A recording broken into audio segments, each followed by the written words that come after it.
اعوذ باللہ من الشیطان الرجیم بسم اللہ الرحمن الرحیم حامیم تنزیل الکتاب من اللہ العزیز الحکیم ان فی السماوات والارض لآیات للمؤمنین وفی خلقکم وما یبث من دابۃ آیات لقوم یوقنون واختلاف اللیل والنہار وما انزل اللہ من السماء من رزق فأحیا به الارض بعد موتها وتصریف الریاح آیات لقوم یعقلون۔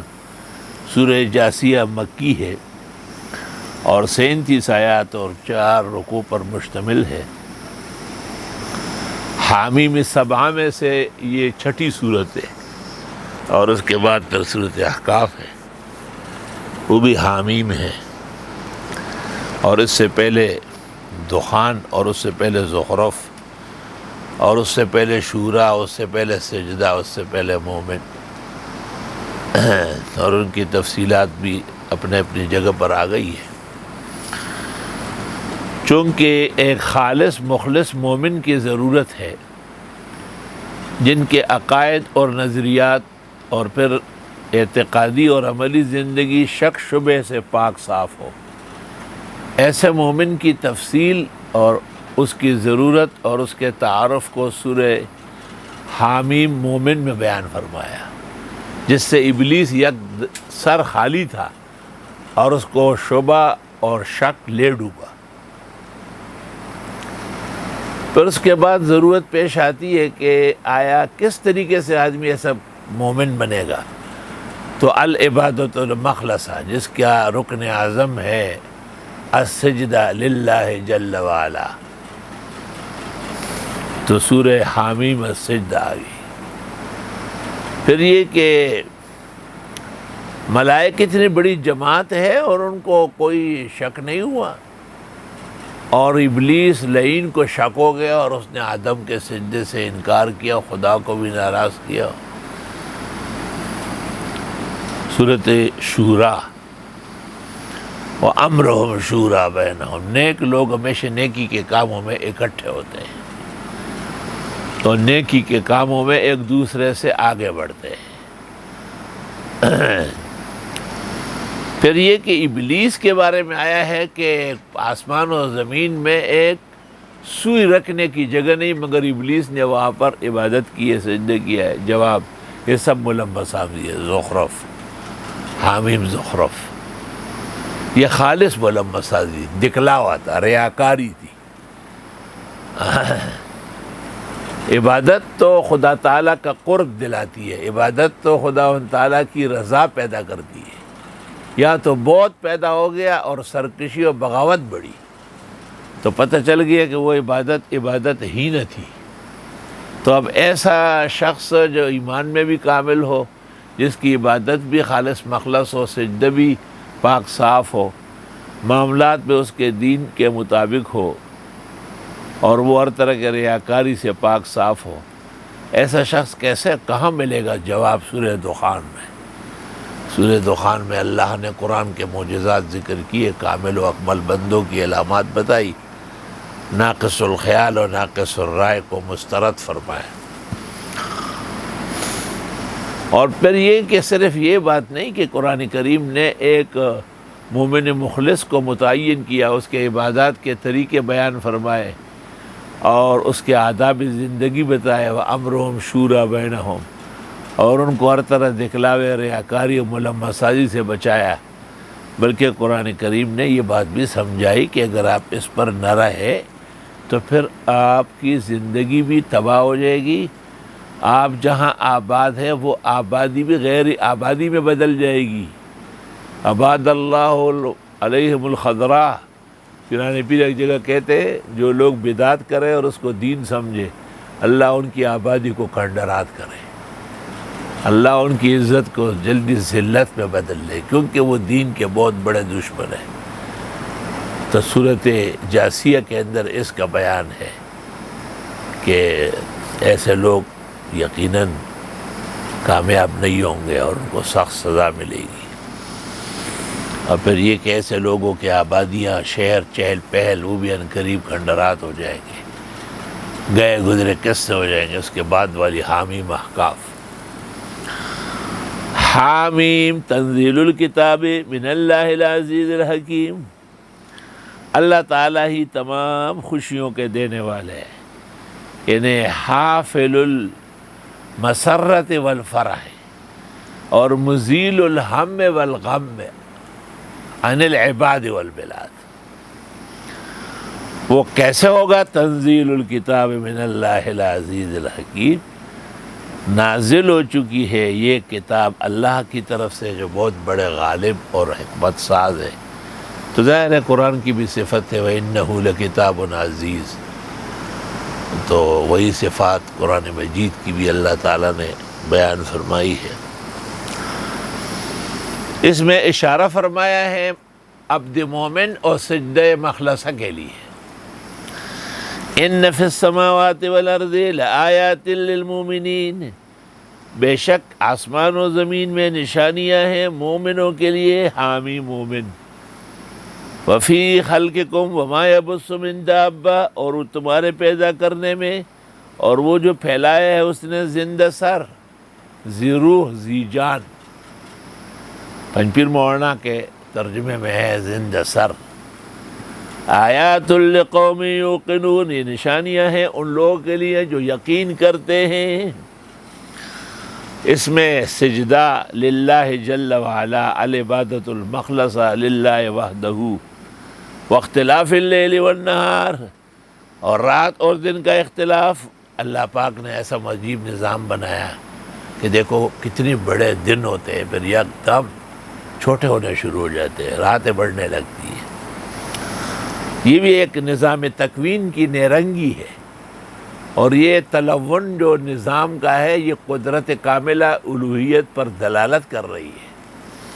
یہ کوئی اور نہیں کر سکتا ہے کہ ہم کہیں کہ بھئی ایسا وقت آ جاتا ہے کہ پھر ہم عصر 5 ساڑھے 5 بجے پڑھتے ہیں، آج دیکھو تو 6 بجے پڑھ رہا ہے، بلکہ بعض علاقوں میں میں نے دیکھا ہے ان کا ظہر ہی تقریباً ختم ہے، اور 1:30-2 بجے عصر ظہر پڑھ لیتے ہیں، 3 بجے عصر کی اذان دے دیتے ہیں۔ وَمَا أَنزَلَ اللَّهُ مِنَ السَّمَاءِ، اور وہ جو اتارے اللہ نے آسمان سے، من رزق روزی۔ اب دیکھو گرمی کا موسم ہے، ایسے بہترین پھال سے نکلے ہیں، ایسے زبردست اس کا شیرہ بنتا ہے، اس کا نچوڑ صاف ستھرا ٹھنڈا، کیسے بہترین 54 آم پنجاب کے شجابات کے آ گئے، کیسے عمدہ قسم کے خوبانی ہے، اور ان کے رنگ ڈھنگ دیکھ کر کے اللہ کی قدرت کاملہ اور رزاقیت کی شان اور صفت پر ایمان بلند ہو جاتا ہے۔ فَأَحْيَا بِهِ الْأَرْضَ بَعْدَ مَوْتِهَا، پس آباد فرماتے اللہ زمین کو اس کے بنجر ہونے کے بعد۔ وَتَصْرِيفِ الرِّيَاحِ، اور ہوائیں جو بدلتی رہتی ہے ویسٹ اوپن اور ایسٹ اوپن، آیات لقوم یعقلون، یہ نشانیاں ہیں عقل مند لوگوں کے لیے۔ بے عقل آدمی تو اپنی جان کا بھی دشمن ہے، بے عقل آدمی تو کبھی بھی سبق لے ہی نہیں سکتا نا۔ اس لیے ایک جگہ رحمان بابا کہتے دا کتاب دا عاقلان دے دا پارا، دل تکار دا بد عاقلہ اس سے نشتہ۔ یہ میری کتاب جو ہے عقل مندوں کے لیے میں نے لکھی، بے عقلوں کا یا کوئی کام نہیں کہ وہ میری کتاب کو خراب نہ کرے۔ اور کیا، وے گل محمد قلو یا خزانہ دا چا خزانہ چاخ سوی بادشاہ بوی۔ گل محمد جس نے دافع الفکر لکھی، وہ کہتے ہیں کہ گل محمد عقل تو بہت بڑا خزانہ ہے، جس کے پاس خزانہ ہوتا ہے وہ بادشاہت کرتا ہے۔ سبحان اللہ و بحمدہ سبحان اللہ العظیم۔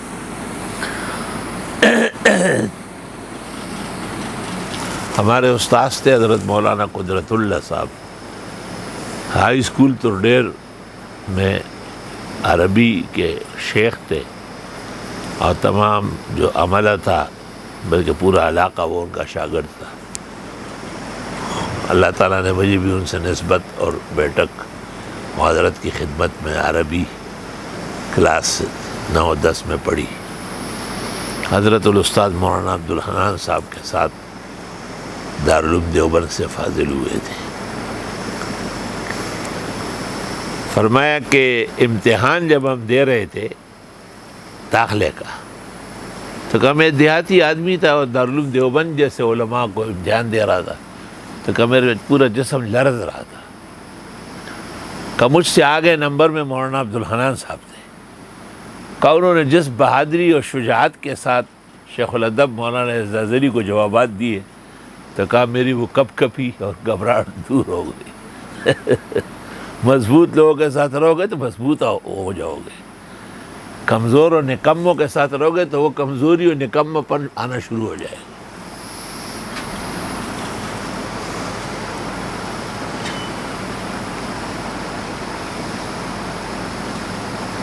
تو وہ کہا کرتے تھے حضرت صاحب اس طرح، حضرت الاستاذ مولانا عبدالحنان صاحب کو کہتے تھے کہ سب علماء ہے، یہ علماء کے بادشاہ ہے.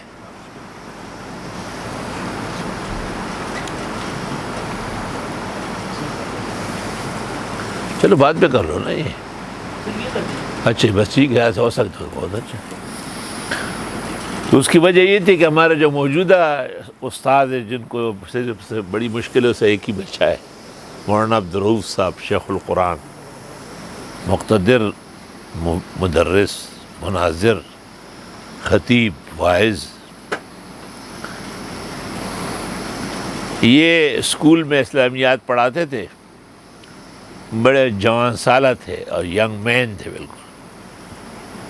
آئے دن جو ہے نا اس زمانے میں جمعیت علماء اسلام بھی زوروں پر تھی اور دوسری سیاسی پارٹیاں میں متصادم تھی. تو ایک دن اسکول کے ایک ٹیچر ضربات کی پٹائی لگا دی، دوسرے دن جلبئی کے ایک مدرس تھے، ٹیچر تھے، اس کی پٹائی لگائی. تو حضرت صاحب نے مجھ سے ایک دن پوچھا کہ وہ اسلامیات کا استاد ہے، لاہور جامعہ اشرفیہ سے فاضل ہے، اور فرمایا ہمارے دوست کا بیٹا ہے، وہ کیسے ہے؟ میں نے کہا جی وہاں تو سارے جھگڑے ہو رہے ہیں اور ہر جنگ میں وہ ہراول دستہ ہے، کیونکہ لوگ مفتی محمود کو گالی دے یا مولانا غلام غوث کو یا حفیظ الحدیث عبداللہ درخواستی کو یا مولانا عبدالحق صاحب اکوڑا خٹک کو، تو مولانا عبدالرؤف صاحب اس کے پیچھے آستین چڑھائے ہوئے ہوتے ہیں. حضرت صاحب نے کچھ نہیں کہا. اچھا جب دن شروع ہوا 9، 10، 10:30 بجے ہوں گے تو حضرت تشریف لائے. حضرت کی شان ایسی تھی، ایک تو اللہ تعالیٰ نے حسن و جمال بے مثال دیا تھا،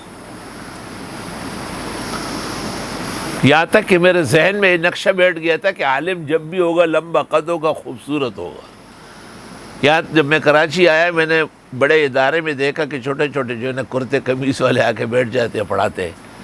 تو میں نے حضرت الاستاذ کو لکھا کہ ایسے لوگ آ کے سبق پڑھاتے ہیں کہ دل نہیں مانتا کہ یہ عالم ہے.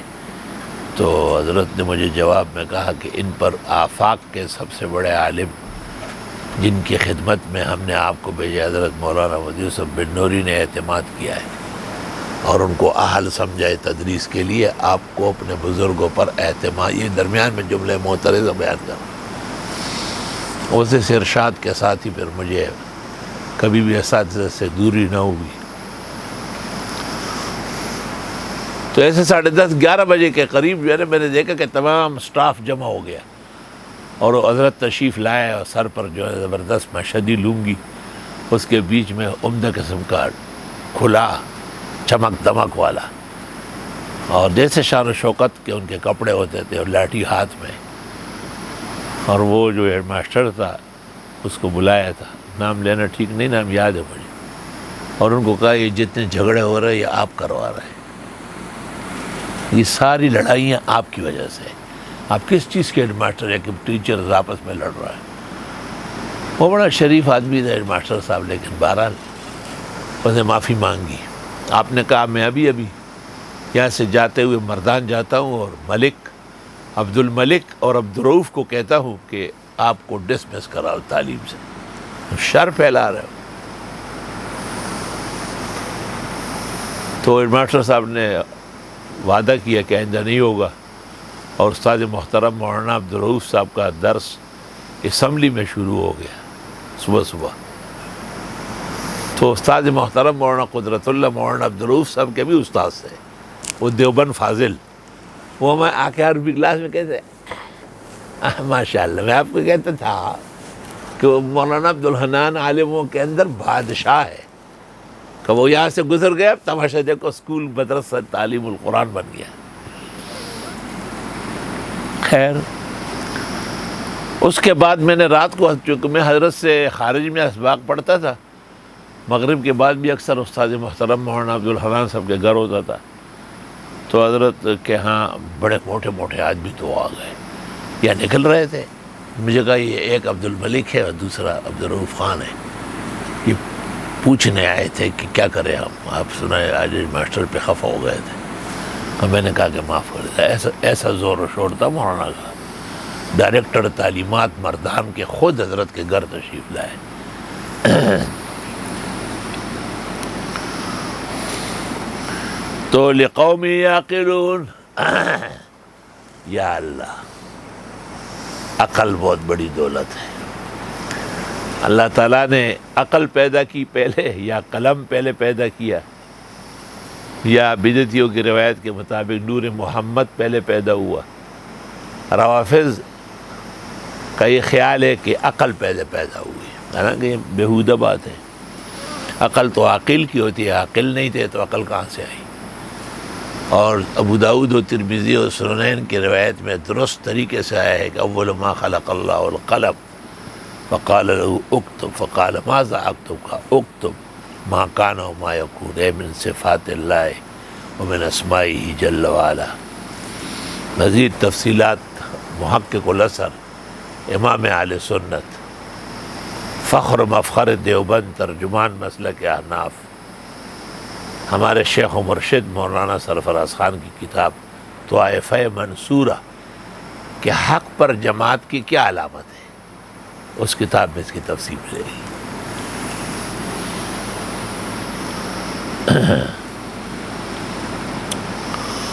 وتصریف الرياح آیات لقوم یعقلون. لوگ ایسا کہتے ہیں نا کہ ایک بادشاہ تھا جو علماء دین کا بہت زیادہ خیال رکھتا تھا اور بڑی محبت سے ان میں تحائف تقسیم کرتا تھا، تعاون دیتا تھا. تو بہت سارے لوگ ہوتے ہیں نا، ان کو یہ برداشت نہیں ہوتی. جیسے کہ آج کل یہ سائنس اور ٹیکنالوجی کا جو وزیر ہے، جس کی شکل و صورت سے بھی شیطان بھی پناہ مانگے، وہ کبھی مولوی منیب سے لڑ رہے ہیں، کبھی علماء دین کے بارے میں کچھ نہ کچھ کہتے ہیں. خود پتہ نہیں کہ فتنہ انکار حدیث کا آدمی ہے یا مرزائی ہے، کوئی گن بلا ہے. تو یہ وہ لوگ ہیں جو علماء کے راستے میں آتے ہیں اور ان کو نقصان پہنچانے کے چاہتے ہیں. علماء تو دین کی ارکان ہے اور ذرائع ہے. تو خدا تعالیٰ جس سے خفا ہو جائے وہ عالموں کا دشمن ہو جاتا ہے، اور جس سے محبت ہو جاتی ہے خدا کو، ان کو طالب اور عالم تک سے محبت ہو جاتی ہے. یہ طریقہ ہے.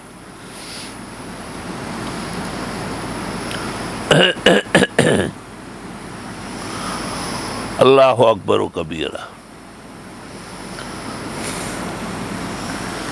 کیا واقعہ سننا شروع کیا تھا؟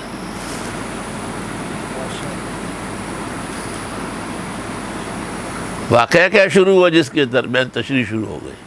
عقل پر بات کر رہا تھا نا کہ ایک بادشاہ تھے اور وہ عالم دینوں کا بہت احترام کرتا تھا. تو لوگوں نے اس کو کہا یہ تو ایسے ٹپوشا ہے، یہ وہ مولوی تھوڑی ہے جو وارث الانبیاء ہے، یہ تو خالی نان بخور و ڈر بزر ہے. اور ان کے خلاف بہت باتیں کی. بادشاہ نے کہا مجھے کوئی ایسی بات بتاؤ کہ جس کا میں امتحان لوں. انہوں نے کہا یہ تو بہت آسان ہے، یہ آپ کا ایک ہی بیٹا ہے شہزادہ جنید حسن، اس کو ایک دن میں عالم بنا لے. اس نے کہا یہ تو ان کا باپ بھی بنائے گا. اب عالموں کو بلاتا رہا اور ان کو کہتا ہے یہ شہزادے کو ایک دن میں عالم بنانا ہے. مولویوں نے کہا بادشاہ سلامت، کچھ ہوش کے ناخن لے. اتنے سالوں میں صرف نہ ہوا، منطق، عروض، آداب پڑھے جاتے ہیں، پھر جا کے کہیں فقہ، پھر کہیں جا کے حدیث، تفسیر، پھر خدا چاہے تو کس تو عالم بنتے ہیں. ورنہ بہت سارے مدرسوں سے نکلتے اور جیسے آئے ویسے گئے. انہوں نے کہا اچھا بھی بند کرو ان کو جیل میں، یہ تو واقعی بڑے جو ہے نا خراب لوگ ہیں، انان بخر و ڈربازان ہیں۔ ایک ان میں تھا ذی عقل ذی شعور لقوم یعقلون، اس نے کہا ٹھیک ہے جی ہو جائے گا۔ شہزادہ کو میرے ساتھ تھوڑی دیر بٹھائے، بادشاہ سلامت نے فوراً جگہ آراستہ پہ آراستہ کی اور شہزادہ کو بٹھایا۔ شہزادہ کو اس نے کہا دیکھو بات سنو، دنیا میں علوم بھی بہت ہے، فنون بھی بہت ہے، سوالات بھی بہت ہیں، ان کے جوابات بھی بہت ہیں۔ بادشاہ سلامت کا حکم ہے کہ آپ کو ایک دن میں عالم بنانا ہے، اور اس کا طریقہ یہ ہے کہ آپ کے سامنے جو بھی کچھ کہے نا آپ کا اعلان وسلم۔ میں نہیں مانتا، میں نے ماننا ہی نہیں۔ پھر وہ کام کاج کرتا تھا، پھر آکے کوئی قاعدہ ذکر صرف کا اس کا اعلان وسلم، پھر کوئی اور بات کرنے آتا تو یہ کہتا اعلان وسلم۔ عالم دین کو پورا یقین ہو گیا کہ اعلان وسلم، تو اس کو پکا یاد ہو گیا۔ اب جب یہ باتیں پھیل گئی کہ ایک عالم نے ایک شہزادے کو ایک دن میں عالم بنا لیا، اور جتنے بھی علماء ہیں انہوں نے کچھ بھی منطق میں سوال کیا، اس نے کہا اعلان وسلم، وہ خاموش ہو جاتے۔ صرف نے پوچھا کہ اعلان وسلم، میں مانتے ہی نہیں، اور یہ کیسا کام چلے گا؟ ایک آدمی آیا اور اس نے اس کے سامنے بیٹھ کر کہا اشہد ان لا الہ الا اللہ و اشہد ان محمد عبدہ و رسولہ۔ اس نے کہا اعلان وسلم۔ اس نے کہا پکڑو ہے اس کو، یہ شہزادہ تو کافر مرتد ہے، شہادتین بھی نہیں مان رہا ہے۔ بادشاہ نے استاذ کو بلایا، کہا بادشاہ سلامت کتنے ساروں کو اس نے جو ہے نا پتنگ بنا دیا، آخر ایک دن کا مولوی تھا، کچھ نہ کچھ تو شکست کھانا ہی تھا۔ اس کو یہ خیال نہیں ہوا کہ یہ جواب یہاں راس نہیں ہے۔ وہ ایک شخص نے، طالب علم نے قرآن مجید حفظ کیا تھا، اور ان کے دادا بڑے عالم اور فاضل اور پیری طریقت تھے، تو اس نے ان کو سکھایا تھا کہ آج 27ویں ختم ہے، تو آپ ختم قرآن کے بعد کہے کہ میں تم سب لوگوں کو رمضان شریف 27ویں رات اور ختم قرآن کی مبارکباد دیتا ہوں۔ اب وہ بچہ تھا غریب، اس کے اوپر وہ بات سوار تھی، تو وہ آخری قاعدے میں جب بیٹھ گیا نا تو سلام بھول گیا، اور کہنے لگا میں تم سب لوگوں کو 27ویں رمضان، شب قدر اور قرآن والوں نے کہا بے غیرتا، ذرا عقل سے کام لو، سلام سلام بچہ، یہ ٹھیک ہے۔ لقوم یعقلون، ان لوگوں کے لیے جو عقل سے چلتے ہو۔ اللہ تعالی ہمیں عقل نصیب فرمائے، اللہ ہمیں عقل کی پاسداری کی توفیق دے۔ دیکھو میں ایک آخری مثال دیتا ہوں، بس پھر آگے بڑھیں گے۔ وہ یہ کہ انسان آپ سمجھ لے جیسے کوئی بھی انسان اور عزت کا آدمی ہے تو اس کی عقل ہے یا نہیں ہے، یہ سمجھ لو کہ لباس ہے۔ آپ کے والدین ہیں تو بھی لباس میں ہوں گے، بغیر لباس کے نہیں دیکھ سکتے آپ۔ تو جیسے لباس کو اللہ تعالیٰ نے انسانیت اور آدمیت کے ساتھ ایک عزت دی ہے، اور آدمیت اور انسانیت، آدمیت سے بدولت نظر رحمانہ، اور بدھ کے جوڑ شدہ سرو زر و انسان نہ دے۔ رحمان بابا کہتے ہیں کہ انسانیت کوئی دولت سے تھوڑا دی ہے، بت اگر سونے کا بھی بنا ہوا ہو تب بھی انسان نہیں ہو۔ آدمیت سے بدولت نظر رحمانہ، اور بت کے جوڑ شدہ سرو زر و انسان نہ دے۔ لقوم یعقلون، تلک آیات اللہ نتلوہا علیک، یہ آیتیں ہیں خدا کی، ہم پڑھتے ہیں آپ کے اوپر۔ چونکہ وہی آسمانوں سے نازل ہوئی ہے اس لیے آپ کے اوپر۔ دوسرا یہ کہ وہی پوری زندگی پر حاوی رہتی ہے، تو اس لیے کہا کہ آپ کے اوپر۔ اور یا یہ کہ وہی کے سامنے پھر عقل نہیں چلے گی، بلکہ وہی ماننے کے لیے عقل کو کبھی چھوڑنا بھی پڑے گا۔ ابو بکر صدیق رضی اللہ تعالیٰ عنہ کو ابو جہل نے کہا کہ ہم نے سنا ہے کہ آپ کے وہ صاحب جو ہے جو وہ اس طرح ایک بات کرتے ہیں۔ اس سے پہلے ابو بکر سے پوچھا کہ یہاں سے لے کے بیت المقدس کا کتنا راستہ ہے؟ انہوں نے کہا کم از کم 20 دن کا ورنہ مہینے کا۔ کہا ایک شخص ایک ہی رات میں یہی عشاء پڑھی ہے، فجر میں پھر موجود ہے، وہ کہتے ہیں میں بیت المقدس بھی گیا، وہاں راستے میں تمام کائنات دیکھی اور وہاں میں نے نبیوں کو نماز پڑھائی۔ چلو وہ جو آسمانوں کا سفر ہے وہ معاف کر دے، بیت المقدس تک تو ابو بکر صدیق نے کہا کہ ایسا نہیں ہو سکتا۔ اس نے کہا جو آپ کا ساتھی ہے حضرت محمد وہ کہتے ہیں، تو ابو بکر صدیق نے فوراً کہا لو قالها لصدقہ، اگر انہوں نے کہا ہے تو سچا ہے۔ تو علماء دین کہتے ہیں کہ دیکھو عقل کے میزان سے وحی کو پرکھنے والا اور عقل کو وحی کے سامنے ماننا یہ ابو جہل پیدا کرتا ہے، اور عقل کو وحی پر قربان کرنا اس سے صدیق اکبر بنتے ہیں۔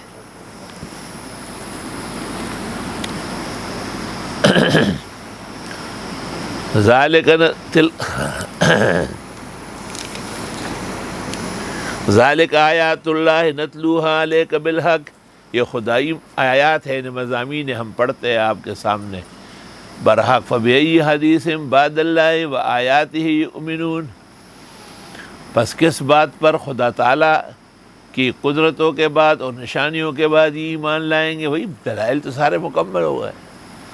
ویل لکل افاک نسیم، تباہی ہے ہر جھوٹ گڑنے والے اور گناہگار کے لیے۔ یسمع آیات اللہ، سنتا ہے خدائی مضامین، تتلا علیہ جو پڑھی جاتی ہے اس پر، ثم یصر مستکبرن، پھر چل پڑتا ہے تکبر سے، کأن لم یسمعھا جیسے اس نے سنی نہیں۔ فبشرہ بعذاب علیم، پس بتا دے ان کو دردناک عذاب کا۔ تکذیب استہزاء اور انکار کی شکل ہے۔ ایک شکل یہ بھی ہے کہ آپ علماء دین کو کوئی وقت ہی نہ دیں، بس جی آپ خطبہ پڑھ لیں اور نماز پڑھا لیں، چھوڑے اور باتیں دیکھے گا، بس آپ بھاگتے ہوئے آئے اور خطبہ 2 منٹ کا دے دے اور نماز پڑھا لیں، پھر یہ باتیں ہو رہی ہیں۔ ایسوں کو شیخ الاسلام کہا جاتا ہے۔ عجب دور دیدم دری پادشاہی، کہ للو و پنجو ہمی شد سپاہی۔ وہ شیدو ایک جگہ ہے جہانگیرے اور اکھوڑے کے بیچ میں۔ استاد محترم مولانا لطف اللہ سے رحمہ اللہ نے فرمایا کہ یہاں حضرت شاہ صاحب اور سید احمد شہید کا سکھوں کے ساتھ بہت بڑا رن ہوا ہے، اور یہ اصل میں شیدو نہیں ہے، شہیدو ہے۔ اور جہانگیرے کے اندر جو ایک بزرگ کی قبر ہے روڈ پر، بادو بابا، یہاں تک دونوں طرف 500 قبریں تھی شہداء کی، شاہ اسماعیل و سید احمد شہید کی۔ تو وہ جو شہیدو ہے نا، اس میں کچھ خرکار ٹھیکیدار بنے ہیں۔ خرکار اس کو کہتے ہیں جو گدھوں کے ذریعے کام کرے، اور ٹھیکیدار پھر ہوئے جو انسانوں سے کام لے۔ ہم وہ سب لوگ موجود ہیں۔ ایک آدمی اس طرح خرکار سے ٹھیکیدار ہو گیا، پھر وہ کہتا تھا کہ یہ مولوی وولی کچھ بھی نہیں جانتے۔ تو اس کا باپ مر گیا، اب وہی مرتے تو سارے لوگ ہیں، اور یہ بہت بڑا ٹھیکیدار ہوئے، اس کے بعد بڑا پیسہ ہے، اسلام آباد کے اکثر ٹھیکے اس کو ملتے ہیں۔ تو اس نے فوراً اپنے باپ کی قبر جو ہے نا بزرگوں کی مزار کی طرح بنایا، اور اس پر گنبد کھڑی کی۔ اور باتیں تو صحیح تھی، وضو خانہ بنایا، نماز کی جگہ بنائی، لیکن یہ شان و شوکت جو اولیاء اور بزرگان دین کی ہے یہ عام قبروں کی نہیں ہوتی۔ تو وہاں ایک شاعر تھا، وہ اچانک گزر رہا، تو اس نے کہا یہ نیا مزار کہاں سے نکلا؟ اس نے کہا وہ خرکار ٹھیکیدار ہو گیا تھا، اور اس کا باپ مر گیا، تو اس نے کہا میں اس کو اولیاء اللہ دکھاتا ہوں۔ تو اس نے چاک لے لی اور دیوار پہ لکھا کہ فدا محمد خان عجب کارے بنا کر، بزور زر پہ در را اولیاء کر۔ فدا محمد خان نے عجیب کام کیا، پیسوں کے زور سے باپ کو اولیاء اللہ بنایا۔ سمجھ گئے بات کو؟ فدا محمد خان عجب کارے بنا کر، اور بزور زر پہ در را اولیاء، تو اولیاء ہوتے وہ دولت سے کیا کام ہے ان کا؟ تو یہ بھی ایک طریقہ ہے کہ عالموں کی باتوں کو توجہ نہ دے اور اپنی چلائے آپ۔ چنانچہ اسی گاؤں کے اندر ایک غریب مسکین سا مولوی صاحب تھا، وہ مسجدوں میں رہتا تھا، اور محلے کے لوگ کے دستور ہے کہ وہ وہاں روٹی لاتے رات کو، اور وہ نماز پڑھاتا تھا۔ محلے میں بڑے بڑے ٹھیکیدار رہتے تھے۔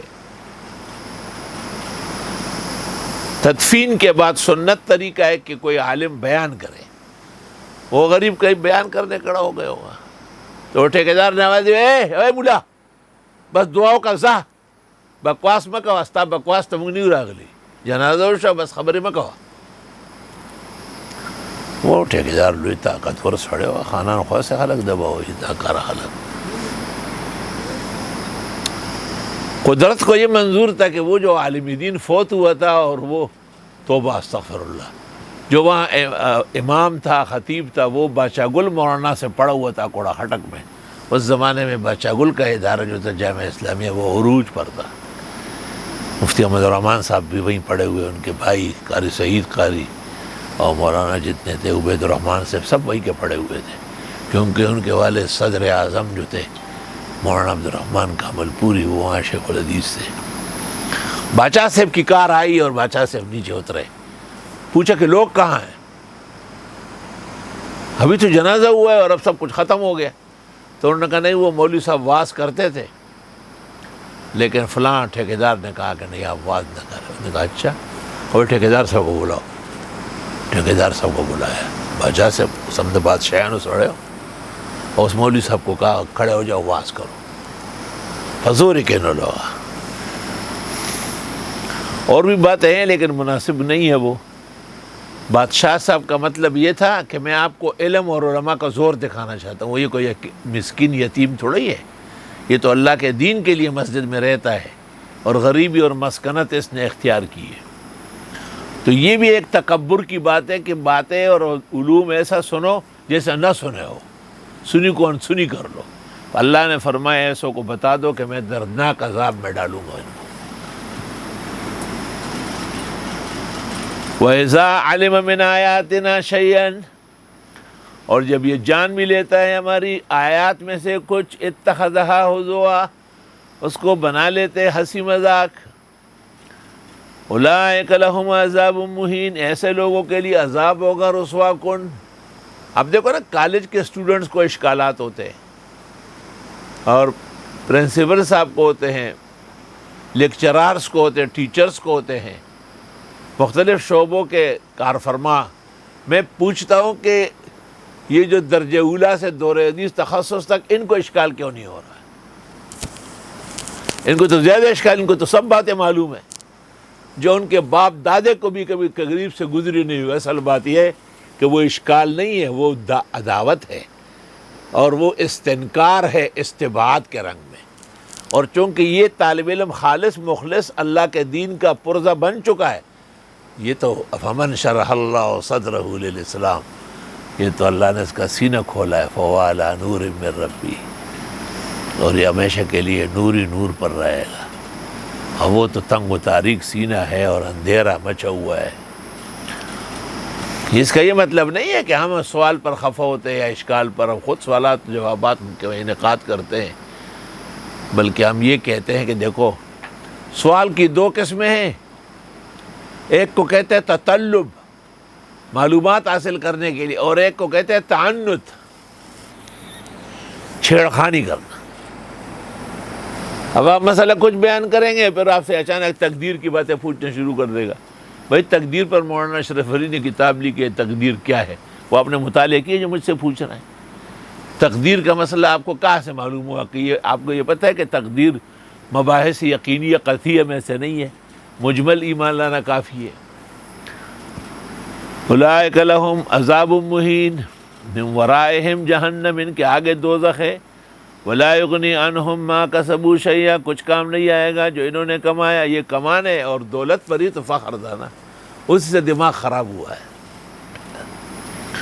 ولا متخذوا من دون اللہ اولیاء، اور نہ وہ جو انہوں نے سمجھے ہیں اللہ کے سوا کارساز۔ نام تو اولیاء کا دیتے ہیں لیکن حقیقت میں ان کے ساتھ برتاؤ جو ہے اولیاء کا نہیں ہے۔ وہ جو کہتے ہیں کہ زمین و آسمان تیری اور معین الدین اجمیری، تو وہ تو وللہ ما فی السماوات و ما فی الارض کا منکر ہے. اور جو کہتا ہے کہ فلان کی خان د زوی د پارا اور جو لئی پگاڑا دیوانہ بابا لازما، دیوانہ بابا بیٹے دے رہے ہیں. پھر زکریا علیہ السلام نے کیوں اپنے لیے بیٹا نہیں بنایا؟ 100 سال تک روتے رہے ہیں. یاد رکھنا اولیاء کا ماننا ضروری ہے، لیکن اولیاء کو اولیاء ماننا ضروری ہے، بلکہ اولیاء کو الہہ ماننا حرام ناجائز و کفر ہے. ہمارے زمانے کے اب دیکھو نا، یہ معین الدین چشتی کا عرس مناتے ہیں، فرید گنج شکر کو بہت مانتے ہیں، نظام الدین اولیاء کو، لیکن آپ ان کا حال دیکھیں کہ یقیم الامت مولانا اشرف علی کو نہیں جانتے، ان کو بد نسبت کرتے ہیں. 1365 کتابوں کے مصنف. یہ شیخ العالم شیخ الہند مولانا محمود الحسن، جن جیسے بہادر و سپوت پیدا نہیں ہوا، ان کی بارگاہ اقدس میں بانتہائی نازیبا اور نامناسب کلام بکتے ہیں. تو انہوں نے تو اپنے دور کے بزرگوں کو نہیں پہچانا، تو وہ 600 سال پہلے جو گزر ان کو کیا پہچانا ہوگا؟ ھذا ھدی، یہ سب سمجھنے کی باتیں ہیں. اور وہ جو انہوں نے بنایا اللہ کے سوا اور حاجت روا، وَلَهُمْ عَذَابٌ عَظِيمٌ، ایسوں کے لیے عذاب بڑا ہے. ھذا ھدی، یہ ہدایت کی باتیں ہیں، یہ تفصیلات جو کی جا رہی ہے اس سے ہدایت پیدا ہوتی ہے. وَالَّذِينَ كَفَرُوا بِآيَاتِ رَبِّهِمْ، اور وہ لوگ جو نہیں مانتے رب کی آیات، لَهُمْ عَذَابٌ مِّن رِجْزٍ أَلِيمٌ، ان کے لیے عذاب ہوگا درد انگیز اور دردناک. اللہ الذی سخر لکم البحر، اللہ وہ ہے جس نے کام میں لگائے تمہارے لیے سمندر. کتنے بڑے بڑے شپ آتے ہیں اس پہ، کتنے بڑے بڑے جہاز، پورے ایک کائنات آتی ہے. اور کسی نے کہا نا کہ امریکہ نے چائنا کے خلاف سمندر میں بھیڑے اتارے، تو چائنا نے ان کو لیے ایسا کام ڈھونڈا کہ یاد رکھے گا 100 سال تک امریکہ سر نہیں اٹھائے گا، اور کالے گورے کا جنگ شروع کرا دیا وہاں. اور جب وہ جنگ تھوڑا سرد ہو رہا تھا تو ان سے ایک اور کالے کو بٹوایا. تو بڑا آسان ہے، جنگ پہ چرگوٹی ہے ننم دے سبام دے.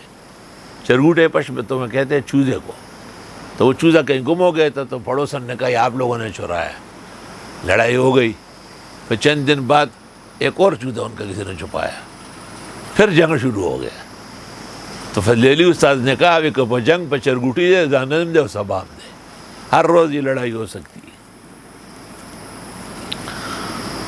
اللہ وہ ہے جس نے کام میں لگایا تمہارے لیے سمندر، لِتَجْرِيَ الْفُلْكُ فِيهِ بِأَمْرِهِ، تاکہ چلے کشتی اس میں اللہ کے حکم سے، وَلِتَبْتَغُوا مِنْ فَضْلِهِ، اور تاکہ ڈھونڈ سکو اللہ کے فضل میں سے روزی، کسب، تجارت، زراعت، تمام کی چیزوں کی بنیادیں تو شپوں کے اندر ملکوں سے ملکوں میں پہنچتی ہے.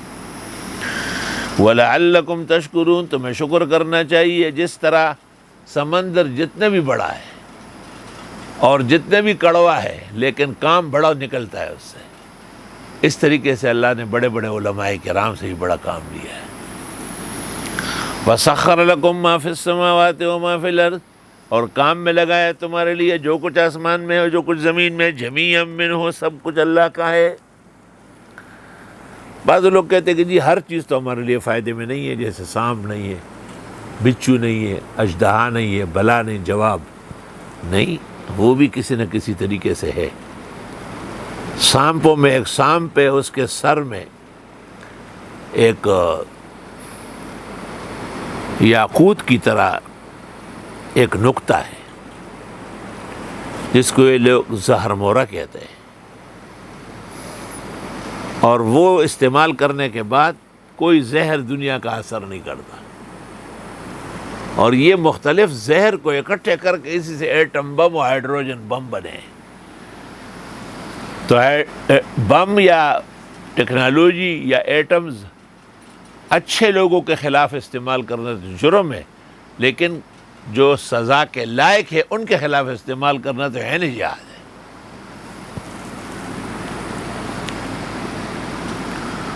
ان فی ذلک لآیات لقوم یتفکرون، بے شک اس میں نشانیاں ہیں ان لوگوں کے لیے جو سوچ و فکر سے کام لیتے ہو.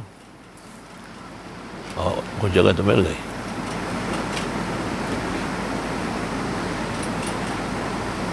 نیچے پسا ہوا ہے، نیچے بس.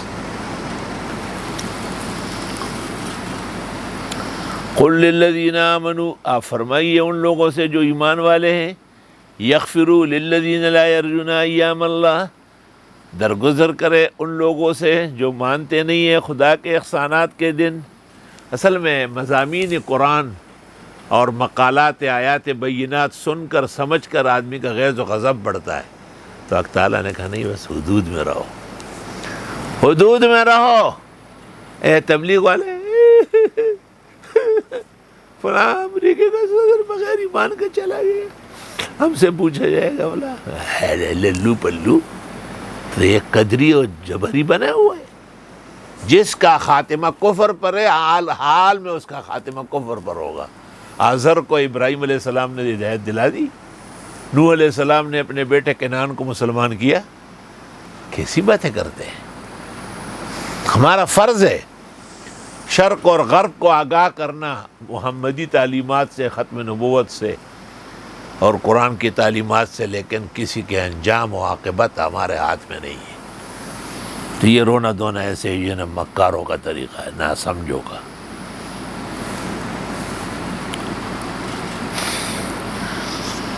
اصل میں بعض چیزوں کے سرحدات ملی ہوئی ہے. مزمل بھائی غور کرو ذرا، سرحدات ملنا اس کو کہتے ہیں کہ ایک آدمی دین پر خرچ کر رہا ہے، دوسرا آدمی دین پر خرچ کرنا اچھا نہیں سمجھتا ہے، تو دین والے اس کو کیا کہتے ہیں؟ سخی. اور وہ کیا کہے گا اس کو؟ فضول خرچ. فضول خرچ. تو اصل میں سخا اور اسراف کے درمیان میں کچھ میل جول ہے. اب ایک آدمی کفایت کرتا ہے یعنی گزارا کرتا ہے، دوسرا کہتا ہے یہ بخیل ہے، کیونکہ کفایت اور بخل کے سرحدات مل رہے ہیں.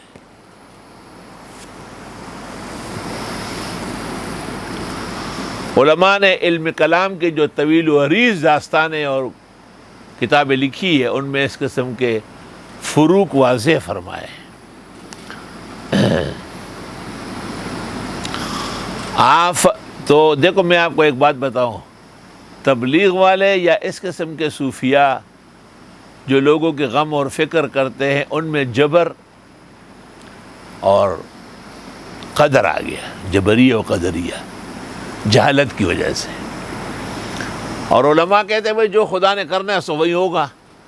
یہ کیا چیز ہے؟ یہ تعطل ہے، معطلہ کہلاتا ہے. نہیں، آپ کا کیا کام تھا؟ وہ تو ہوا کیا؟ آپ نے بھی تو اپنا کام کرنا تھا. توکل، اب توکل اور تعطل کے درمیان شراکت حدود ہے. اس علماء دین اس طرح کہتے ہیں کہ اسباب ترک کرنا توکل نہیں ہے بلکہ تعطل ہے اور حرام ناجائز ہے، اور اسباب استعمال کرنا اور اعتماد نہ کرنا، اعتماد مسبب پر کرنا، یہ توکل ہے. وشاورہم فی الامر، دیکھیں ذرا، فاذا عزمت فتوکل علی اللہ، صحابہ سے مشورہ ضرور کریں، لیکن جب کرنے لگے تو عزم اور ارادہ، توکل صرف اللہ پر ہو.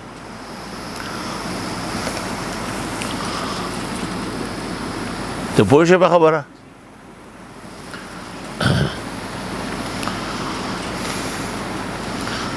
مثلا ایک شخص بیان کرتا ہے، وہ بیان میں امامت کے آداب بتاتے ہیں کہ امام کون ہونا چاہیے.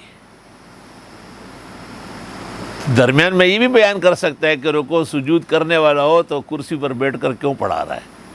تو یہ اس نے جو شارٹ لگایا ہے نا، یہ بوجہ جہالت کے لگایا، اس لیے کہ کوئی شخص دنیا میں ایسا بھی ہے کہ آزار کے ساتھ بھی صحت مند سے افضل ہے.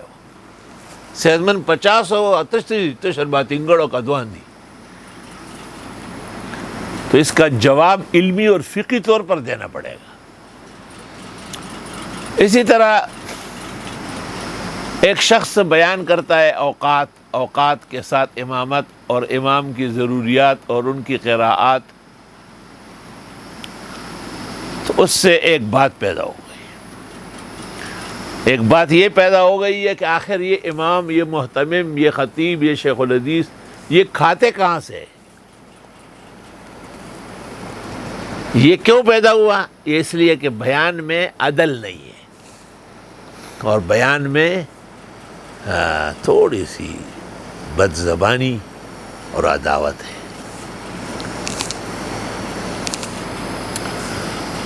پنجپیر مولانا سے بھی کہتے تھے کہ حضرت تپوس کو کہ محتمم سے سا مدنی دا آکم زینہ مزے چرچی گئی۔ میں نے جب پہلی مرتبہ سنا ایک بڑے آدمی سے، میں نے کہا شیخ القرآن کا بیان جو ہے نا حدود میں نہیں ہے۔ کہنے لگے کہ میں نے کہا یہی بات غلام احمد پرویز نے لکھی ہے، مولوی کا غلط مذہب، اس میں کتاب کا نام ہے مولوی کا غلط مذہب۔ میں نے کہا یہ وہیں سے لیا ہے۔ تو اب دیکھو آگے اس سے ایک نقصان پیدا ہو گیا، اور نقصان یہ کہ یہ لوگ سمجھتے ہیں کہ یہ جو درسگاہوں میں طالب علم ہوتے ہیں اور ان کے لیے لوگ صدقات خیرات زکوٰۃ لاتے ہیں، یہ اس سے کیا بنیں گے؟ تو پیغمبر کو جو اللہ کہتے ہیں کہ آپ ان کی طرف سے زکوٰۃ قبول کر لیجیے، فقراء و مساکین کو بانٹیے، پھر اس آیت پر ایمان کیسے بحال کرو گے؟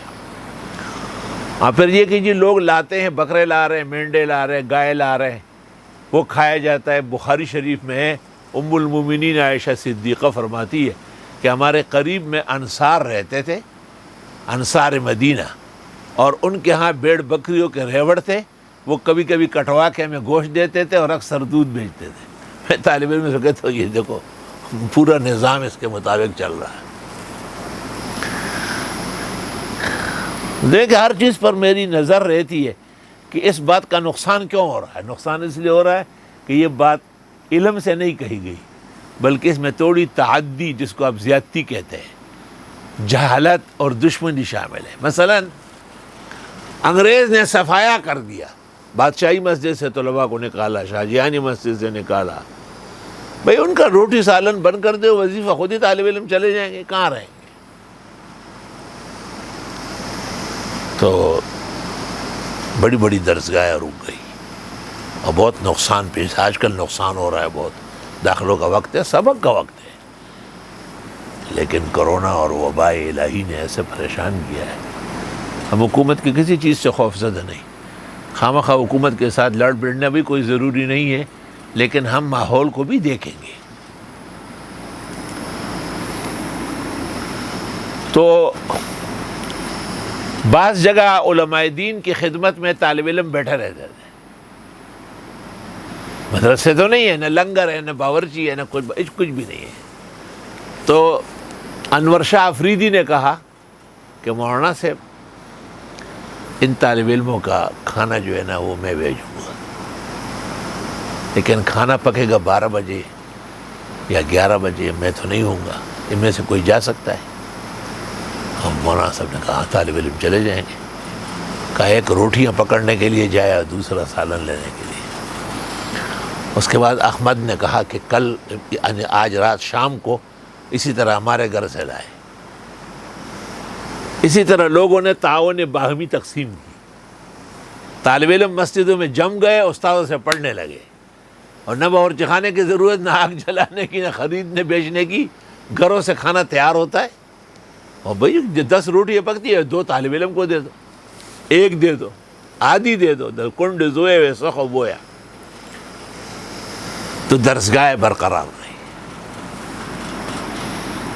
کیا پیغمبر نے مکہ کے صحابہ جب مہاجر ہوئے مدینہ منورہ تو یہی سلوک نہیں پیدا کیا تھا، مواخات کے نام سے، بھائی چارے کے نام سے؟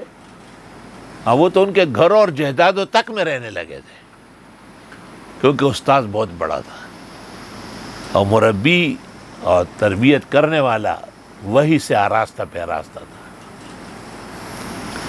اب دیکھو جن لوگوں کو دشمنی ہے عالموں سے، طالبوں سے، بید بھی معاف ہو، ہم کون ہیں بڑوں کو کچھ کہنے والے؟ پنجپیر مولانا صاحب کہتے ہیں کہ دئی بس سوال کو لو گزا گرو خسو کے بے خیر گوختو، اس کو وہ خیر کہتے ہیں، بھیک مانگنا، حالانکہ اس طرح نہیں ہے، یہ غلط تصور ہے، سارا تخیل خالص علماء کی عداوت سے پیدا ہوا ہے۔ یہ تعاون باہمی کا ایک زبردست طریقہ تھا۔ میری بات سمجھ گئے آپ؟ بعض چیزیں ایسی ہیں کہ وہ اچھے انداز میں بھی بیان ہو سکتی ہے اور وہ حقیقت میں اچھی ہے، لیکن اس کو ایسا رخ دے دیتے کہ اس سے عداوت اور دشمنی پیدا ہو جائے گی۔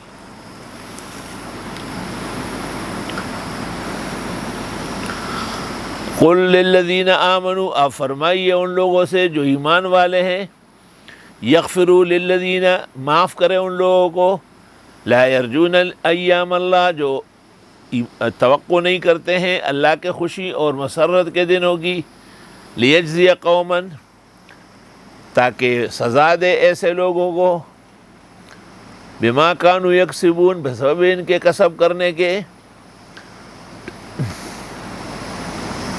اب ظاہر ہے جب یہ تربیت و تعلیم بڑھ گئی تو دارالعلوم دیوبند جیسے ادارے پیدا ہو گئے، دلی اور خیر آباد، بدایون و کانپور اور رامپور و سہارنپور، لکھنؤ، خیر آباد کے بڑے بڑے ادارے قائم ہو گئے۔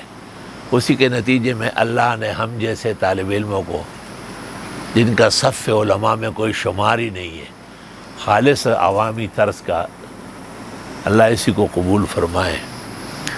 کئی شاخیں کھل گئی ہے، کئی ادارے بن گئے ہیں، کئی درسگاہیں شروع ہوئے، اللہ کا لاکھ لاکھ شکر و کرم ہے۔ من عمل صالحا فلنفسہ، جو کوئی عمل کرے گا نیکی کا اپنے لیے، ومن اساء، جس نے برائی شروع کی، فعلیہا، اس پر پڑے گا، چونکہ نسبت نفس کی طرف ہے، نفس مؤنث ہے۔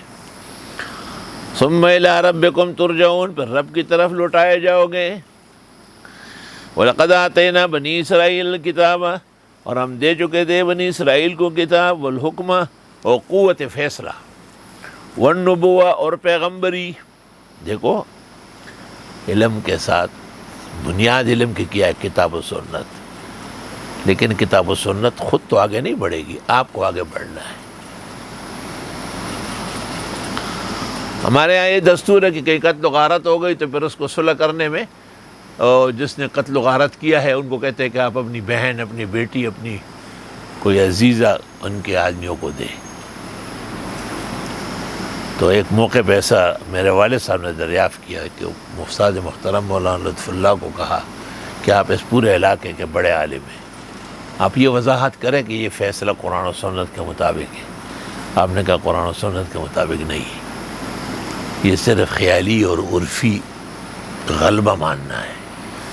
والد صاحب نے کہا پھر اس پر آپ کم از کم ایسے اجلاسوں میں نہ بیٹھیں، کیونکہ آپ کو لوگ وارثۃ الانبیاء کے عنوان سے جانتے ہیں۔ وَرَزَقْنَاهُم مِّنَ الطَّيِّبَاتِ، اور ہم نے کھلایا ان کو پاک روزی، وَفَضَّلْنَاهُمْ عَلَى الْعَالَمِينَ، اور ہم نے برتری دی ان کو کائنات پر، وَآتَيْنَاهُمْ بَيِّنَاتٍ مِّنَ الْأَمْرِ، اور ہم دے چکے ان کو روشن دلائل اپنی وحی سے، فَمَا اخْتَلَفُوا، پس اختلاف نہ کر سکے، إِلَّا مِن بَعْدِ مَا جَاءَهُمُ الْعِلْمُ، مگر بعد اس کے کہ ان کے پاس علم آیا، بغیم بینہم، ضد کرتے ہوئے آپس میں۔ مجھے ایک مولوی صاحب نے کہا کہ مجھے پتہ ہے کہ بٹن پٹی دائیں بائیں پہ ہو، یہ سنت ہے، مجھے یہ بھی پتہ ہے کہ پانچے اوپر ہونا ضروری ہے ورنہ خرابی کا اندیشہ ہے، مجھے یہ بھی پتہ ہے کہ تسبیحات صرف دائیں ہاتھ سے گنی جائے، میں یہ بھی مانتا ہوں کہ جب سنت موقدات موجود ہے جیسے مغرب، ظہر، عشاء، تو فرضوں کے بعد طویل نشست کرنا مناسب نہیں ہے، لیکن چونکہ یہ مسائل آپ نے اٹھائے ہیں تو میں نہیں مانتا ہوں، بغیم بینہم، آپس میں ضد اور عناد کی وجہ سے۔ ایک آدمی کو ہم نے 7 جوڑے سلوا کی دیے، پھر بھی ان کو جب موقع ملا تو اس نے اپنا جو جوڑا بنوایا نا تو وہ الٹا بنوایا، تو میں نے، مجھ سے ایک ساتھی نے کہا کہ اس کے تو آپ 7 جوڑے سلوا چکے تھے، میں نے کہا اس کا جو سینے کا کینہ ہے، بغض ہے، آگ جل رہی ہے، وہ ٹھنڈی نہیں ہوئی۔ توبہ۔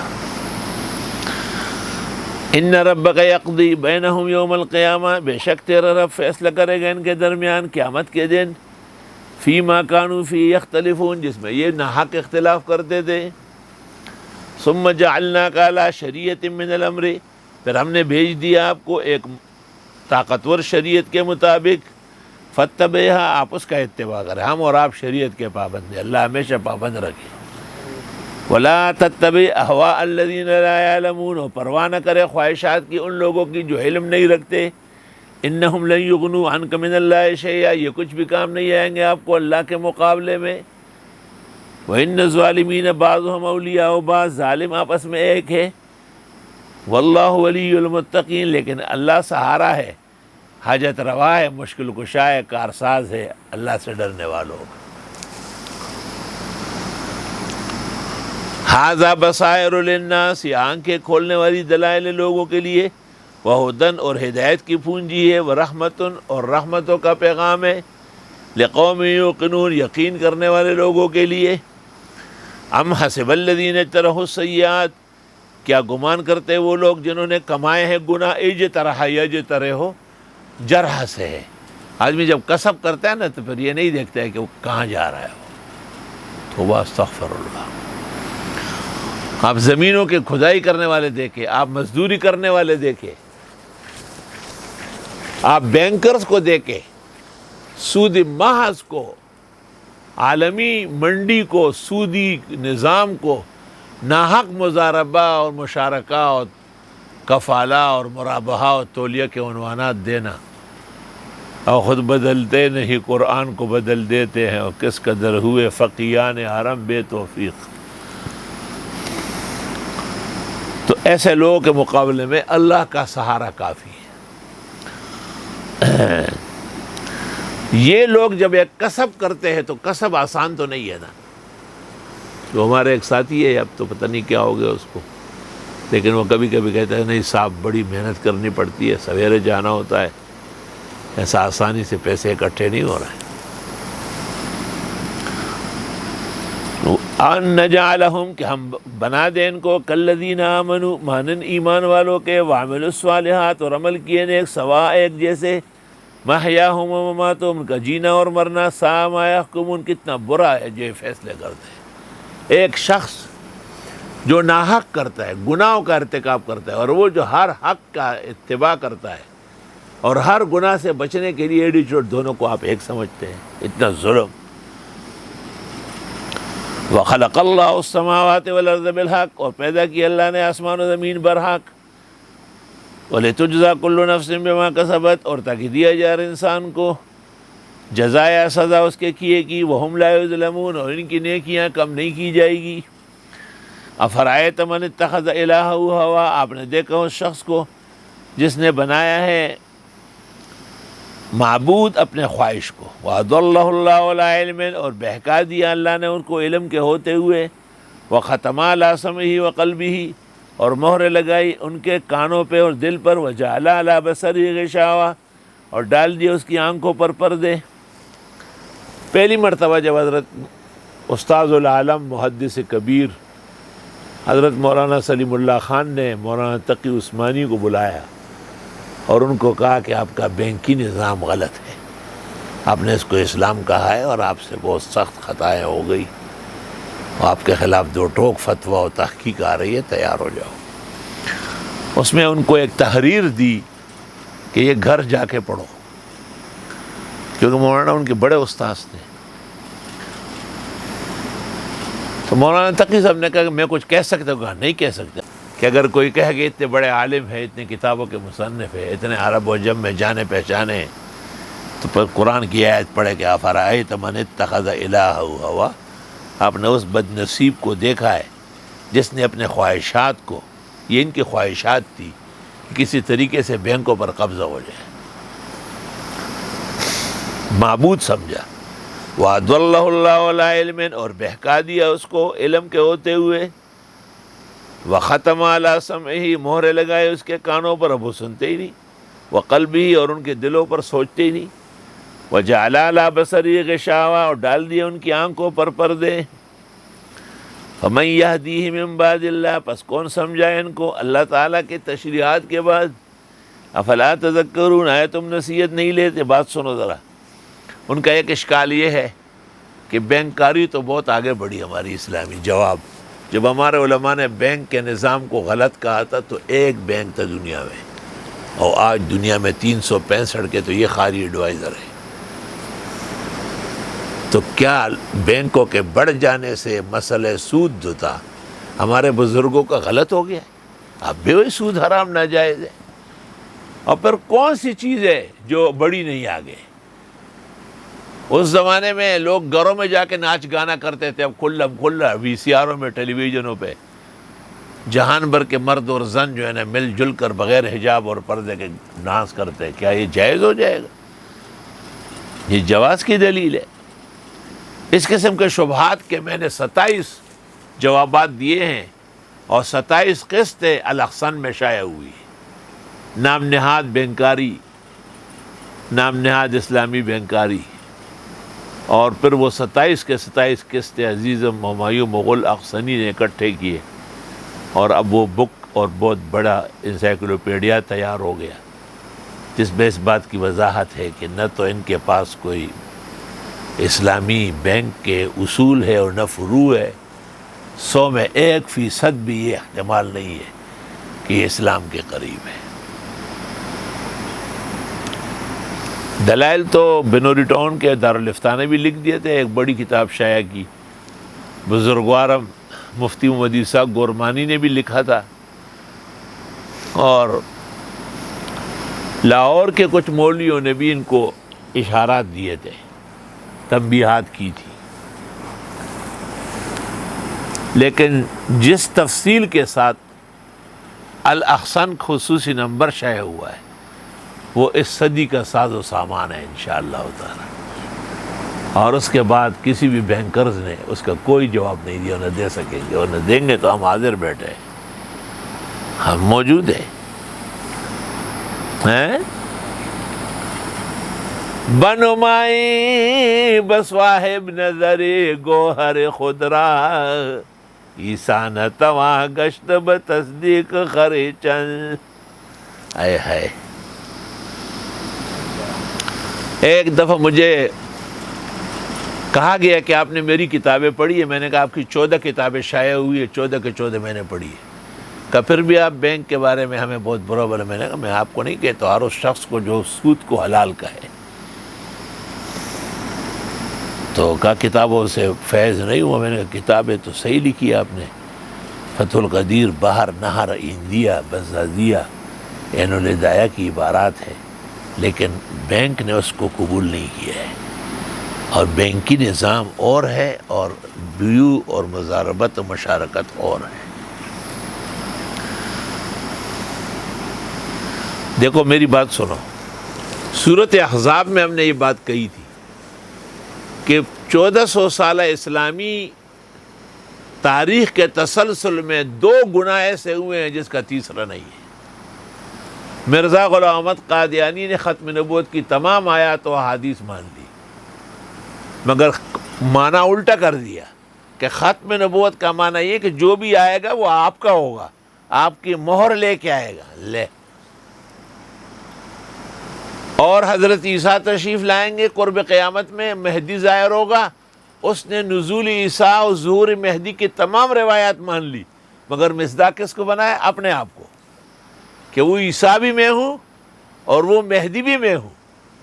اس لیے شاہ انور شاہ کو عقیدۃ الاسلام میں لکھنا پڑا اذا صح ان الدعی لیس بمؤمن فکیف یکون مہدیا او مسیحا مقربا. جب یہ پتہ چل گیا کہ دعویٰ کرنے والا سرے سے مسلمان نہیں ہے، وہ کیوں امام مہدی اور امام حضرت عیسیٰ علیہ السلام بنیں گے؟ تو جس طرح عیسیٰ ابن مریم کا قیامت کے قریب آسمانوں سے آنا اور شریعت محمدی کا وفادار سپاسالار بننا، اور اس زمانے کے امام مہدی کا ظہور ہونا، اور دونوں کے مل کر کے دجال اور یاجوج ماجوج کا مقابلہ کرنا برحق ہے. اس شخص نے وہ تمام احادیث تسلیم کی مرزے نے اور ان کی جماعت نے، لیکن مصداق بنایا بجائے عیسیٰ کے. وہ تو مر چکے ہیں، اور مہدی کے ظاہر ہوں گے کہ تو مولویوں کے ڈکوسلے ہیں، اور اپنے آپ کو اس کا مصداق بنایا. اب سمجھ گئے میری بات؟ یہ پورا سبق جو میں نے پڑھایا اول سے آج تک آخر تک، اس کا یہ خلاصہ ہے. اس طرح مزاربہ، مشارکہ، کفالہ، مرابحہ، تولیہ، بے صرف، یہ تمام کے تمام فقہی و مصطلحات سر آنکھوں پر ہے. کسی نے بھی اپنی کتاب میں لکھی ہو، لیکن اس کا مصداق بینک کو بنانا ایسا غلط ہے جیسے ظہور مہدی کی احادیث یا نزول عیسیٰ ابن مریم کے احادیث کا مصداق مرزا قادیانی کو بنانا دروغ اور جھوٹ ہے۔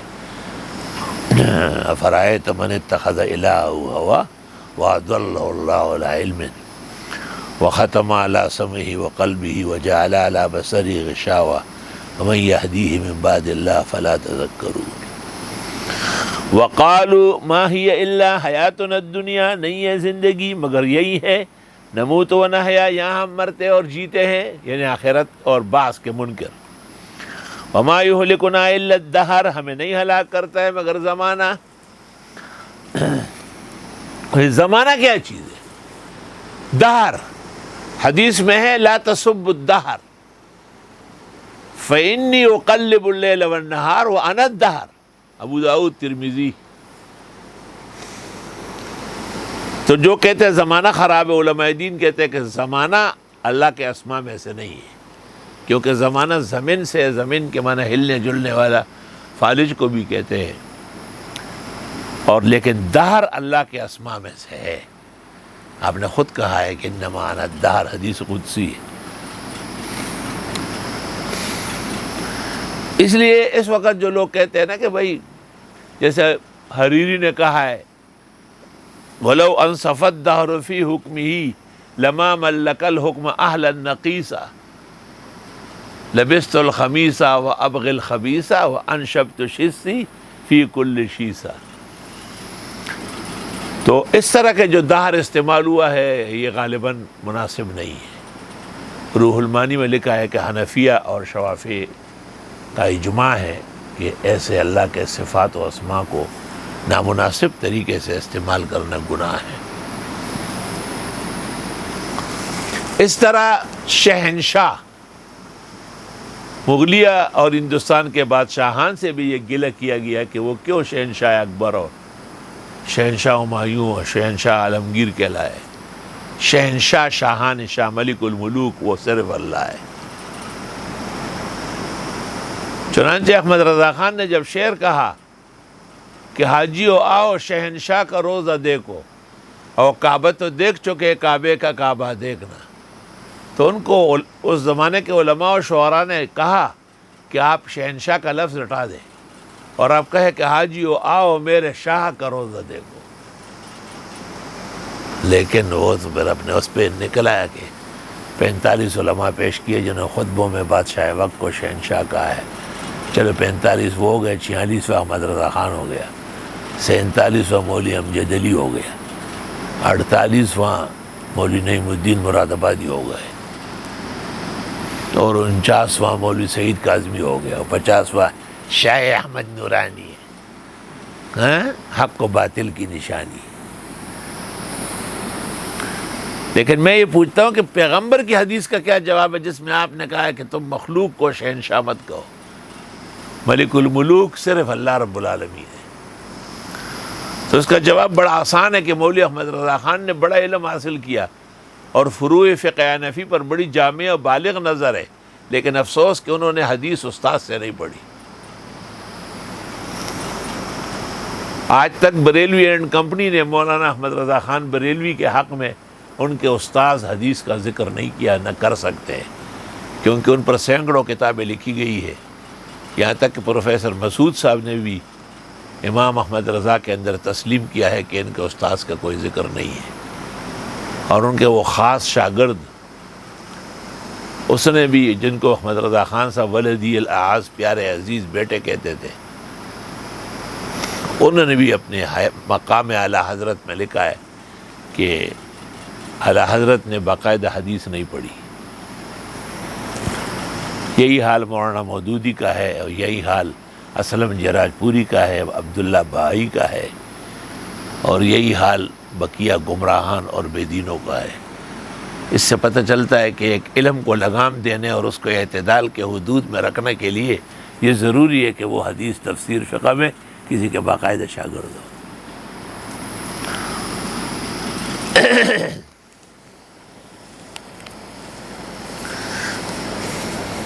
اور نہیں ہے ان کو اس کا کچھ علم، انہم الا یظنون، نہیں ہے یہ مگر اٹکل لڑانے والے، انکار کرتے ہیں باس بعد الموت کا، اور کہتے کہ سب کچھ دہر کرتے. دہر تو اللہ تعالیٰ کے ناموں میں سے ایک نام ہے. وَإِذَا تُتْلَى عَلَيْهِمْ آيَاتُنَا بَيِّنَاتٍ جب پڑھی جاتی ان پر ہماری آیتیں واضح. مَا كَانَ حُجَّتُهُمْ نہیں ہوتی ان کی دلیل الا ان قالوا مگر کہتے ہیں ایتوا بآبائنا ان کنتم صادقین لے آؤ نا ہمارے بڑوں کو اگر تم سچے ہو, مردوں کو زندہ کرو. بھئی یہ کام میرا ہے, یہ تو قدرت کا ہے اور قیامت کے میدان میں ہے. وہ ایک بادشاہ کے دربار میں کوئی کذاب آیا نا اور اس نے کہا کہ میں نبی ہوں. بادشاہ نے کہا چلو ٹھیک ہے, پھر معجزے کے طور پر آپ یہ سرسوں اگا لیں. سرسوں کا بیج ہوتا ہے نا. اس نے بادشاہ کو جواب دیا کہ بادشاہ سلامت, میں نے نبوت کا دعویٰ کیا, الوہیت کا نہیں کیا. آپ غلط فہمی کا شکار ہو گئے. اور الہ بھی سرسوں کے دانے کو صبح ڈالا ہوا شام کو نہیں نکالتا, ہفتہ 10 دن مہینے 15 دن لیتا ہے. تو یہ بات صحیح ہے کہ ہر کام ٹھکانے سے ہوتا ہے. قل اللہ یحییکم آپ فرمائیے اللہ تمہیں زندہ کرتا ہے, ثم یمیتکم پھر مارے گا تمہیں, ثم یجمعکم الی یوم القیامہ پھر اکٹھے کرے گا تم کو قیامت کے دن, لا ریب فیہ جس کے آنے میں شک نہیں, ولکن اکثر الناس لا یعلمون لیکن اکثر لوگ نہیں جانتے. بہت پوری تفصیل کے ساتھ قیامت کا ذکر کیا.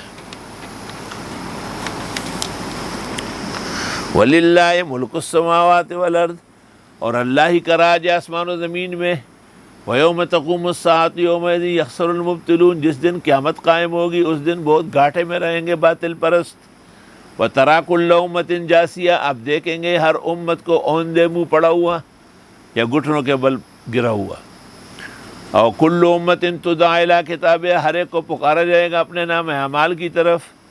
الْيَوْمَ تُجْزَوْنَ مَا كُنتُمْ تَعْمَلُونَ آج تمہیں سزا دی جاتی ہے تمہارے کرتوت کی. ھذا کتابنا ينطق علیکم بالحق یہ ہماری تحریر بتاتی ہے تمہیں حق. انا كنا نستنسخ ہم سب کچھ محفوظ رکھتے تھے, لکھتے تھے, محفوظ کرتے تھے. ما کنتم تعملون جو تم نے اعمال کیے.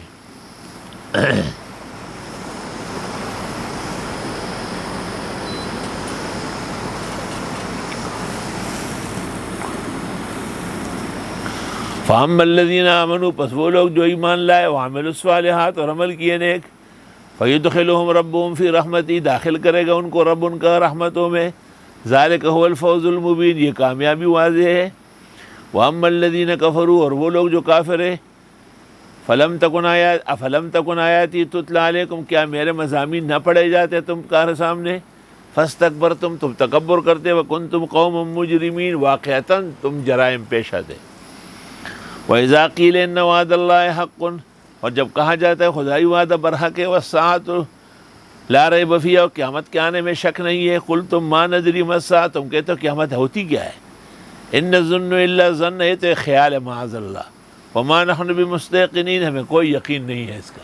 تو ہر بد چلن ہر بدعقیدہ وہ عاقبت اور انجام کا منکر ہوتا ہے, تو وہ جزا اور سزا و مکافات کا کیسے قائل ہوگا. اس لیے وہ کوشش کرتا ہے کہ انکار سے اپنا گزارا کرے. اب دنیا میں ایک ملک ہے امریکہ, ایک ملک ہے اٹلی, ایک ملک ہے اسپین. اگر کوئی کہے کہ ہے ہی نہیں تو وہ کذاب ہے نا, اس کے انکار سے ملک تو نفی نہ ہوا. اس دن ایک مولوی صاحب میرے پاس آئے, بڑے عالم ہیں, بڑے صاحب فن ہے. مجھے کہا یہ کوئی بیماری ہے کرونا. میں نے کہا شاباش ہے پیو دلوگی مرشو بولے کونا کے پراٹھے لٹولے. توبہ. وَبَدَا لَهُمْ سَيِّئَاتُ مَا عَمِلُوا اور ظاہر ہو جائے گے ان کے لیے برے انجام ان کے کرتوت کے. وَحَاقَ بِهِمْ مَا كَانُوا بِهِ يَسْتَهْزِئُونَ اور آ گھیرے گا ان کو جو استہزاء کرتے تھے. وَقِيلَ الْيَوْمَ نَنسَاكُمْ اور کہا جائے گا آج ہم تمہیں بھلا دیتے ہیں, جس کو ہم کہتے ہیں نظر رحمت سے گراتے ہیں. كَمَا نَسِيتُمْ لِقَاءَ يَوْمِكُمْ هَذَا جیسے تم بھول بیٹھے تھے آج کے دن کے ملنے کو. وَمَأْوَاكُمُ النَّارُ تمہارا ٹھکانہ جہنم ہے. وَمَا لَكُم مِّن نَاصِرِينَ نہیں ہے تمہارے لیے مددگار. ذَلِكُمْ بِأَنَّكُمْ اتَّخَذْتُمْ آيَاتِ اللَّهِ هُزُوًا اس لیے کہ تم نے بنایا اللہ کے دین کو ہنسی مذاق. وَغَرَّتْكُمُ الْحَيَاةُ الدُّنْيَا اور تمہیں دھوکے میں ڈالا دنیا کی زندگی نے. فَالْيَوْمَ لَا يُخْرَجُونَ مِنْهَا آج نہیں نکالے جائیں گے اس جہنم سے. وَلَا هُمْ يُسْتَعْتَبُونَ نہ ان کو منایا جائے گا, توبہ کرنے کا موقع بھی نہیں دیا جائے گا. فللہ الحمد، پس اللہ ہی کے لیے حمد و شکر ہے، ثنا و صفت ہے، کبریاء اور بزرگی ہے۔ رب السماوات و رب الارض، جو مالک آسمان مالک زمین کے، اور رب العالمین کل کائنات کے پالنہار ہے۔ وَلَهُ الْكِبْرِيَاءُ فِي السَّمَاوَاتِ وَالْأَرْضِ، اس کی بڑائی مسلم ہے آسمان و زمین میں۔ وَهُوَ الْعَزِيزُ الْحَكِيمُ، وہ غالب اور حکمت والے ہیں۔ وَبِهَذَا الْقَدْرِ نَكْتَفِي الْيَوْمَ، لِأَنَّ الْعَبْدَ كَانَ مَرِيضًا قَبْلَ ذَلِكَ وَمَا نَامَ لَيْلًا وَلَا مِنَ الصُّبْحِ إِلَى الظُّهْرِ وَلَكِنَّ اللَّهَ يَجْعَلُ كِتَابَهُ رَحِيمًا كَرِيمًا شفاعًا عظیما لعباده وهكذا لبلاده وجزاكم الله خيرا واشكركم شكرا الحمد لله رب العالمين نستغفرك اللهم ونسألك السلام والعافية، دائت وبا اور بلا کو دنیا سے ختم فرمائیں، مسلمانوں کی پریشانیاں دور فرمائیں، پاکستان کے غم اور پریشانی دور فرمائیں، حرمین شریفین کے راستے کلیئر فرمائیں، وہاں کے بادشاہت اور وہاں کے شاہی خاندان کی عزت اور جلال کو قائم دائم رکھے، اور ان کو بھی احتیاط کی توفیق عطا فرمائیں، اور ان سے اور ہم سب سے یا رب خطا اور غلطی صادر نہ فرمائیں، اور ہر قدم پر ہماری رہنمائی فرمائے، ہمیں اعتدال اور صراط مستقیم پر استقامت نصیب فرمائیں۔ پورے عالم میں جو مسلمان ہیں، خاص کر ہندوستان کے مسلمان، مقبوضہ کشمیر کے مسلمان جس طرح پریشان ہیں، اور وہاں کے ظالم حکمران کے ہاتھوں جس طرح وہ غم و صدمے اٹھا رہے ہیں، یا رب آپ ان کے معین و مددگار رہے، یا رب آپ ان کے اور ہم سب کے ناصر، حافظ اور معین و مددگار رہے۔ فاللہ خیر حافظ و ارحم الراحمین، وصلی اللہ